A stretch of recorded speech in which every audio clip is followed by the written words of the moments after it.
Bismillahirrahmanirrahim. Assalamualaikum warahmatullahi wabarakatuh. Hari ini Selasa 19 Januari 2021. Kita mendengar kabar lagi bahwa aliran korupsi mengalir deras di Sungai Bansos dan bermuara di PDIP. Ya, diduga begitu ya. Dan ini memang masih juga dari investigasinya Tempo. Kalau kita lihat dari berita yang dimuat juga ada di berbagai media, dari sumber.com, dari idntimes.com, dan di berbagai media mainstream lainnya. Kita coba simak beritanya yang dari sumber.com ya. Ini judulnya, 2 orang politisi PDIP diduga terima duit dari suap bansos. Katanya dapat jatah paling besar. Ya, partai paling besar dapat jatah paling besar. 2 orang politisi Partai Demokrasi Indonesia Perjuangan PDIP disebut memperoleh jatah jumbo dalam proyek pengadaan bantuan sosial 2020 yang angkanya mencapai hingga 3,4 triliun rupiah. Fantastis. Nah, menariknya ini, Komisi Pemberantasan Korupsi KPK kemudian menyelidiki keterlibatan Herman Heri dan Ihsan Yunus dalam kasus korupsi bantuan sosial 2020. 2 politikus Partai Demokrasi Indonesia Perjuangan PDIP itu diduga memperoleh jatah terbesar dalam proyek pengadaan barang bantuan untuk masyarakat yang terkena dampak pandemi COVID-19. Sejumlah sumber yang mengetahui proses pengadaan bantuan tersebut menyebutkan Ketua Komisi Hukum DPR RI Herman Heri, rupanya ini Ketua Komisi Hukum ya, melalui beberapa perusahaan menguasai 7,6 juta paket senilai 2,1 triliun. Sedangkan Ihsan, Wakil Ketua Komisi Sosial DPR, memperoleh 4,6 juta paket senilai 1,3 triliun.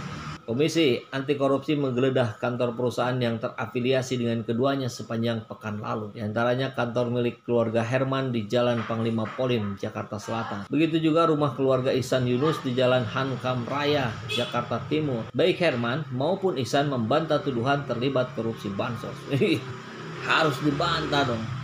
Sebelum ketahuan terbukti di pengadilan ya harus dibantah ya. Gak ada yang gak bantah. Omong kosong, kata Herman tentang nilai kuota bantuan 2,3 triliun yang diperoleh perusahaannya. Tempo menelusuri peran keduanya dalam pengadaan bansos. Secara garis besar, Herman dan Ihsan diduga berhubungan dengan Juliari Peter Batubara, Mensos pada 2019-2020 yang ditetapkan sebagai tersangka setelah anak buahnya ditangkap pada awal Desember 2020. Di level operasional, 2 politikus itu kemudian diwakili orang-orang mereka ya. Lagi-lagi investigasi Tempo yang punya peranan cukup besar dalam kasus ini luar biasa nih. Dan ya kalau diwakili kan itu alat untuk membantahnya gitu kan. Saya tidak terlibat. Itu orang lain ya, masih diduga memang, tapi kan yang sudah diduga ujungnya menjadi tersangka ya. Tapi tetap dalam koridor hukum di Indonesia kita harus mengedepankan prasangka praduga tak bersalah, begitu rupanya ya. Cuman dalam konteks politik, apalagi itu diterawang dalam sudut pandang rakyat jelata, maka itu tentu sebuah kemirisan. Nah, ini kan yang membuat kita miris ketika dana bansos dijadikan bancakan oleh partai politik. Dan untuk bansos yang sekarang dibancak oleh partai PDIP, partai nomor 1 dalam hal korupsi. Nah, kita kan nggak tahu nih bagaimana proses evaluasi yang terjadi di internal PDIP. Saya kira harusnya PDIP memberikan pernyataan pers apa yang sedang dilakukan oleh PDIP untuk membenahi agar partai tersebut tidak terus-menerus menjadi lumbungnya para koruptor. Ini kan yang bikin ngeri itu bukan hanya korupsinya, tapi yang dikorupsinya dana bansos, dana darurat untuk rakyat yang sedang terkena bencana COVID-19 ini. Kan kalau perbuatan korupsi dikatakan jahat, maka mengkorupsi dana darurat untuk pandemik ini maka jahat kuadrat gitu ya. Ini kan rakyat lagi kesulitan, lagi betul-betul kesusahan. Dengan santainya para oknum-oknum dari PDIP kemudian mengkorupsi dana bansos ini. Kalau terbukti ya, karena sudah terbukti Juliari Batubara yang 2 ini baru diduga, tapi mungkin diduga keras. Maka ini bukan lagi miris sebetulnya, tapi sudah tragis. Angka yang fantastis ini membuat kita semakin tragis. Ini kan ibarat orang-orang yang sedang kehausan gitu. Kemudian dapat kabar ada sungai yang bisa memberikan banyak air untuk diminum. Kemudian dipersilahkan datang antri dan ternyata sudah dijatah dan jatah-jatah besar sudah dihabiskan dengan menggunakan ember-ember besar. Kemudian yang antri rakyat jelata itu hanya kebagian setetes-setetes. Yang gimana nggak sakit hati gitu. Wah ngeri nih kalau rakyat jelata itu kemudian berdoa untuk orang-orang yang korupsi itu hidupnya menjadi sulit. Karena salah satu doa yang tidak tertolak katanya doa orang yang terzalimi. Kan ngeri kali itu. Ini benar-benar orang-orang yang melakukan korupsi dana bansos itu tidak punya hati. Bagaimana mungkin akan mengklaim sebagai penyambung lidah rakyat, untuk menjadi penyambung hidup rakyat saja kacau balau seperti ini. Ya mudah-mudahan ini cepat terselesaikan, uangnya bisa dikembalikan. Ternyata di Twitter trending dengan hashtag Madam Bansos. Riuh, ramai, dan diperbincangkan banyak sekali netizen. Bahkan sampai di atas 14.000 trending topik nomor 1. Sampai sore hari itu diperhatikan seperti itu. Dan ya rupanya itu bermula dari cover koran Tempo yang menggambarkan seorang madam. Kalau madam itu kan perempuan dewasa ya, yang biasanya berasal dari kalangan atas, kalangan bangsawan gitu ya, dan kemudian digambarkan sedang duduk di singgasana dan memakai dengan kepala banteng. Nah, kalau kita lihat gambarannya di sini, judul koran Tempo itu adalah Jatah Madam Bebas Potongan. Kuota buat Herman Heri tidak dikutip fee karena disebut-sebut milik pengurus elit PDI Perjuangan. Jadi madam ini adalah yang membuat fee-nya tidak dikutip oleh Juliari Batubara, barangkali begitu ya. Nah, dan angkanya rupanya lebih besar juga ya, kita cermati nih. KPK mendapati bahwa Juliari menerima suap sebesar 17 miliar dari pengusaha penyedia bantuan sosial. Uang itu disinyalir berasal dari potongan 10.000 per paket. Bahkan kalau Boyamin itu aktivis anti korupsi mengatakan sebetulnya lebih dari 10.000. Kita pernah dengar beritanya tuh ya, bisa mencapai 100.000 itu per paket. Tapi nampaknya investigasi ke arah sana, ke angka yang lebih real justru belum ketemu, belum terungkap juga ini. Dan berikutnya, berdasarkan penelusuran Tempo dari beberapa pengusaha dan sumber yang mengetahui kasus ini, tidak semua penyedia bansos dikutip fee oleh Juliari. Jatah Herman dan Ihsan tidak dipotong fee 10.000. Seorang sumber menyebut jatah mereka tidak dipotong karena bagian dari madam. Sebutan ini mengacu ke seorang petinggi elit PDI Perjuangan.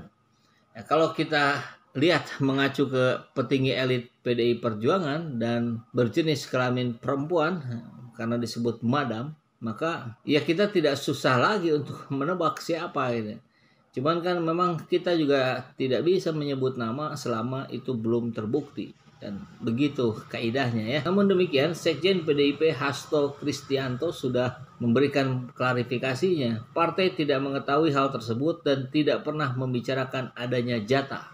Jadi Hasto Kristianto ini memastikan ya partai tidak tahu. Jadi barangkali partai dalam hal ini sebagai sebuah institusi tentu yang dimaksud oleh Hasto ini. Tapi kalau perorangannya kan tidak disebutkan, tidak diberikan penjelasan. Bisa jadi secara kepartaian tidak tahu, tapi orang per orang beberapa tahu.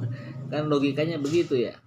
Dan keriuhan ini tentu di Twitter banyak dipertanyakan. Jadi siapa ini Madam Bansos ini sebenarnya? Nah, persoalan korupsi ini kan yang betul-betul menjadi musuh masyarakat ya. Menjadi sampah masyarakat. Dan kalau kita mengingat apa yang disampaikan oleh Refli Harun, musuh utama Republik ini adalah korupsi, bukan radikalisme dan terorisme. Persoalan negara ini sejak Orde Lama, Orde Baru, dan Orde Reformasi itu adalah korupsi. Dan korupsi itu dilakukan oleh para penguasa atau orang yang dekat dengan kekuasaan. Ya, karena mereka yang punya kewenangan, mereka yang punya peluang, mereka yang punya kesempatan ya. Kalau rakyat jelata kan apa yang mau dikorupsi? Paling waktu, pikiran. Ini kan itu juga tidak termaktub dalam peraturan perundang-undangan kalau kaitan dengan waktu dan pikiran. Tapi ya kita tahulah, kadang agenda-agenda politik tertentu justru membelokkan agenda utama ini menjadi agenda melawan radikalisme, terorisme, dan lain sebagainya.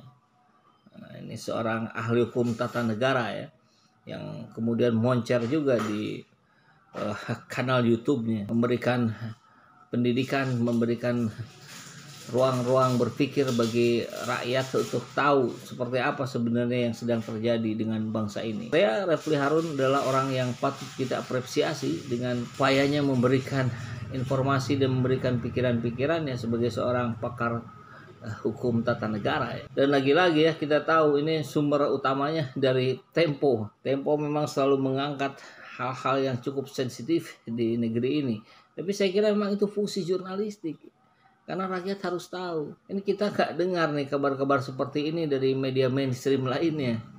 Saya nggak tahu juga sebabnya apa nih. Apa ketakutan atau memang tidak punya orang-orang yang qualified untuk melakukan investigasi seperti Tempo. Ya, setelah Refli Harun, Tempo juga patut diacungi jempol ya, dengan keberaniannya. Dan masyarakat pun sangat mendukung apa yang telah diupayakan oleh Tempo ini. Ya, jelas ya, korupsi memang harus dibabat habis. Ini kemarin kita dengar juga itu BPJS Ketenagakerjaan diduga sampai 43 triliun kalau tidak salah ya. Itu dikorupsi juga. Dan korbannya kan siapa? Ya lagi-lagi rakyat jelata gitu. Maka rakyat harus bicara, maka rakyat harus berpartisipasi aktif untuk menyuarakan aspirasinya, menyuarakan apa yang ada di kepalanya gitu. Karena dengan begitulah maka demokrasi di Indonesia akan membaik, akan menjadi lebih sehat, dan ujungnya tentu hak-hak rakyat akan diterima sebagaimana mestinya ya, tidak dipotong-potong oleh para pejabat yang brengsek yang taunya hanya memikirkan kepentingan pribadi. Kalau bahasanya Gus Umar ini sudah luar biadab. Dan sebetulnya kalau kita lihat dari beberapa subjudul yang diangkat oleh Tempo itu bukan cuma satu, ada beberapa ya. Misalkan dari 1,9 juta paket bansos, ex-Menteri Sosial Juliari Batubara hanya mengutip fee yang 600.000 paket. Kemudian kutipan 1,3 juta paket disebut merupakan jatah seorang petinggi elit PDIP. Jadi kalau dikaitkan dengan Madam tadi, maka sebetulnya Madam inilah yang mendapatkan jatah yang jauh lebih besar dibandingkan Juliari Batubara. Tapi kan yang terungkap kemarin baru Juliari Batubara. Apakah ini akan menyasar juga pada Madam yang dimaksud? Kita tunggu keberanian dari KPK ya. Ya, Madam Bansos muncul tidak berselang lama dari istilah anak Pak Lurah yang kemudian juga menjadi ramai tempo hari ya, dan Tempo juga yang mengangkatnya sehingga sempat juga ramai di trending topik Twitter tentunya, tangkap anak Pak Lurah, dan sekarang ada Madam Bansos. Dan yang menarik adalah pendapat Rocky Gerung. Beliau menyatakan bahwa tidak perlu diungkap lah namanya siapa. Buat apa? Toh kita semua sudah tahu. Ya kalau biasanya kita diliputi rasa penasaran itu kemudian kita harus mencari jawaban. Nah ini clue-nya sudah diberikan oleh Rocky Gerung ya. Tidak perlu ditebak-tebak lah. Anda juga sudah tahu. Kurang lebih begitu ya. Dan pendapat itu juga menjadi harapan buat KPK. Katanya nggak usah dibuka dulu lah. Kenapa? Biar kita lihat dulu respon dari istana seperti apa terhadap hasil investigasi Tempo ini. Dan kita akan lihat respon yang dimunculkan istana. Jika memang selaras sejalan dengan investigasi Tempo ini, maka tentu ini kita sinyalir memang ada persoalan di internal mereka ya. Tapi kalau kembali responnya adalah upaya untuk menutup-nutupi, ya mau gimana lagi? Artinya kita belum beranjak menjadi sebuah negara yang kuat dalam penanganan korupsinya ya, dalam pengendalian korupsinya, karena beberapa pihak mampu dibongkar tapi beberapa pihak lagi sulit tersentuh. Ya mudah-mudahan kita berdoa saja ya, pemerintah hari ini mulai bergeser, mulai menunjukkan keberpihakannya kepada rakyat jelata.